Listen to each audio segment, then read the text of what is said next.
All right, so to piggyback off yesterday, we talked a little bit about core and ab training and kind of how we categorize them and break them down. So today I just want to go through a couple of ways we progress this stuff. So again, we talked about stability and the role of the core to produce stability to keep the spine neutral. So set the spine in the neutral position and brace itself so it stays neutral. Now, I think it's been, like I said yesterday, I think it's been overemphasized a lot in the fitness and sports performance world over the past decade or so, but it still is kind of going to be your foundation. If a kid comes in and he can't do a plank, I mean, there's not much else we're going to be able to do going forward, because he's not going to be able to do push-ups and he's not going to be able to set his spine neutral. So that's why we start with planks. Now, getting in that neutral position is one thing, and then doing it for a long time just means you have endurance. So we don't necessarily need someone to be able to hold a 5-minute plank. We usually shoot for like a minute. If you can do a good plank for a minute, we move on,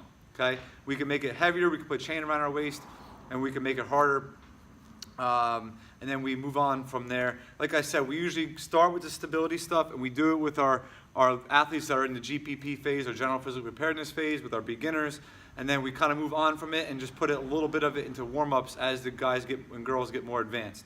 So again, I'm just going to go over real quick here. A basic plank is going to be either hands and toes, set the spine neutral. One of the cues I like to do is actually do like a high tension, is to pull your hands back towards your toes. So right there, that little flex almost right there, that engages my lats and pulls everything into neutral. Now, from here is how you do push-ups. You maintain that plank position, do a push-up. So we don't want to see this, and we don't want to see this, or overarched back, right?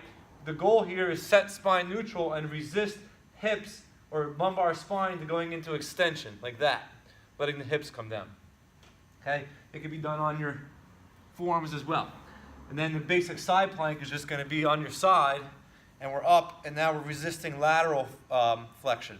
So those are going to be your two most basic forms. After they get good at the planks, we could go one leg. So just lift that up a little bit. We can go to the other leg, lift it up a little bit. We can weight it. And then we can go to the wheel, and we could do a wheel rollout. Again, you're bracing, maintaining neutral spine, and moving from there. With this, we could put them in front of the wall and tap the wall so we don't get too deep. Because what happens is this really exposes a lot of people. As they start to roll out, they really start to lose it in their back. Okay? So this is a little more advanced, but that's this might be like an exercise we do for stability for our more advanced athletes, rather than a plank, okay? And then we do a lot of slider walks in here, or wheel walks. You can put your feet in the wheel or your toes on the sliders. And we basically, from here, we walk across the gym. Forward, backward. We could do it with dumbbells. We could do it with chains around our waist. We could do it dragging a sled to make it really hard. But again, this would be a little bit more of a advanced stability exercise. And then what I like to call integrated stability would be like more carrying. So we're walking. That could be considered integrated stability too, but we could take a kettlebell and we just put it underneath the chin. It's called a goblet position, and we just walk, trying to stay nice and straight. We could also do this at a single arm. So this would be more obliques, lateral flexion. So single arm, pull it away, and now we're going to walk nice and straight without dipping to one side or the other. Do the other arm. Okay, we can go for distance. Short distance for heavier, longer distance for lighter. We could go rack position. So we just carry it one side here. We can go double rack. We can go overhead and walk. But those are a lot of the carries we like to do with them.